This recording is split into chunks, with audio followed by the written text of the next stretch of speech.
scruter aussi. C'est cette commission parlementaire sur l'industrie du taxi. Elle a pris fin et le ministre des Transports, Jacques Daou, n'a pas attendu pour déclarer que son gouvernement avait comme solution potentielle d'acheter les permis de taxi sur le marché et de les louer à ceux qui voudraient faire du transport sans nécessairement en rajouter.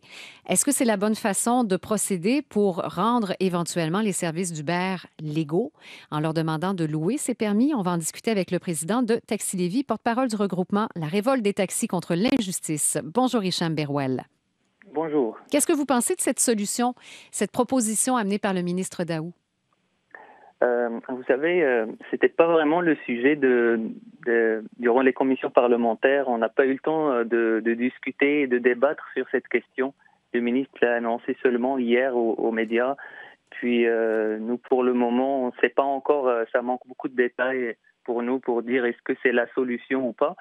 Même le ministre a dit que c'est une idée, c'est pas encore coulé dans le béton. Il doit avoir encore son consulter le caucus, puis écrire le projet de loi par la suite.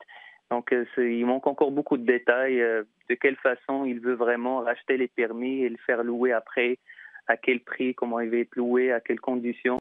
Je pense plus que c'est un test politique qui a lancé comme ça pour voir un peu les réactions. Donc, nous, on va pouvoir le commenter peut-être après avoir vu le projet de loi en tant que tel. Oui. Donc, vous restez prudent dans tout ça. L'idée d'acheter des permis, c'est une préoccupation pour vous, la valeur de vos permis? Et M. Daou avait l'air de leur accorder la valeur de 200 000 à peu près en moyenne. Ça correspond à la réalité, ça, au moins? Oui, ça dépend des régions par contre, parce que les valeurs de permis sont différentes d'une région à l'autre. Exemple à Lévis, c'est pas le même prix qu'à Montréal ou à Laval, c'est très différent. Mais il reste à savoir comment le prix va être défini. De 200 000 c'est une moyenne, mais dans une région rurale, la valeur de permis est beaucoup inférieure à ça. C'est juste un chiffre qui a été lancé comme ça sans vraiment que ça soit la valeur avec laquelle le gouvernement va vraiment acheter les permis. Que le gouvernement leur accorde de la valeur, qu'ils soient prêts éventuellement à les racheter. Est-ce que ça vous rassure quand même un peu, M. Berouel, que ce Oui, soit ce seulement... côté-là. Oui. Oui, ce côté-là, ça rassure qu'ils sont conscients qu'il y a de la valeur à ces permis, parce que c'est vrai que c'est un marché secondaire, mais le marché ça a été contrôlé par le gouvernement, parce que à chaque transfert de permis, lorsqu'il y a une vente, il y a une taxe quand la vente. Le gouvernement il gagne en gain en capital sur chaque augmentation de valeur de permis, donc ils ne peuvent pas dire que la valeur de permis n'est pas existante. C'est sûr que ça nous rassure. Mais nous, la commission parlementaire était plus pour le transport illégal. Oui. C'est deux choses différentes. Là. Bon, on a senti d'ailleurs M. Chevrette le marteler. Je pense qu'il il donnait du poing d'ailleurs sur la table en appuyant son discours, M. Chevrette. Ce qu'il rappelait, c'est on veut les sortir de la route, Uber, littéralement. C'est-à-dire que vous avez l'air très pressé de voir Uber cesser toute activité, quel qu'en soit le prix.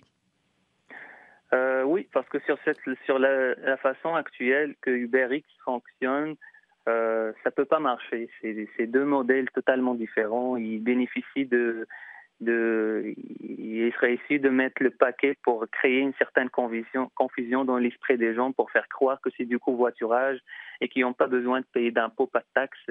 C'est pas vrai. Pour opérer au Québec, il va falloir respecter les règles. Comme nous, quand on fait actuellement, on respecte les règles. Et Uber, sur la façon où il fonctionne actuellement, ça ne peut pas fonctionner. Va falloir qu'ils se soumettent aux mêmes règles que nous. Monsieur Berouel, il y a le ministre Daou aussi, quand il a parlé de il a évoqué cette idée d'acheter des permis, avait l'air de dire qu'il n'en rajouterait pas, c'est-à-dire qu'il y avait un nombre limité de permis et qu'il ne voulait pas rajouter des joueurs dans la circulation pour faire le taxi. Qu'est-ce que vous en pensez? Je pense que c'est une bonne décision. C'est ce qui devrait être, parce qu'autrement, ça ne peut pas fonctionner. Parce que pour qu'un chauffeur de taxi puisse gagner un certain revenu, un revenu décent de son activité, il doit y avoir un contingentement, c'est-à-dire une gestion de l'offre. Vous savez, à Québec, par exemple, il y a 600 taxis. Il ne peut pas y avoir pour 1000 ou 2000 taxis. Il va y en avoir beaucoup trop. Quand personne ne va vouloir faire du taxi, ça sera pas payant. Donc, ça permet de garder une certaine stabilité de l'offre.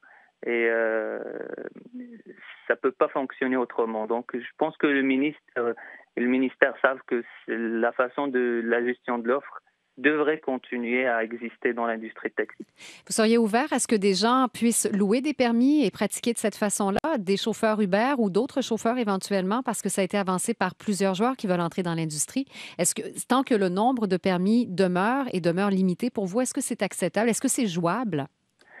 Oui, c'est jouable. Actuellement, il y a de la location des permis à des chauffeurs. Est-ce que ça va être des chauffeurs Uber qui vont louer ces permis? Ça peut fonctionner peut-être, mais je pense pas que Uber vont accepter parce que leur modèle d'affaires, ils veulent pas payer de taxes, ils veulent pas qu'il y ait de permis, pas de contraintes, ils veulent qu'ils choisissent leurs propres normes de sécurité. Parce qu'un permis, c'est pas seulement l'autorisation, mais toutes les obligations qui vont avec.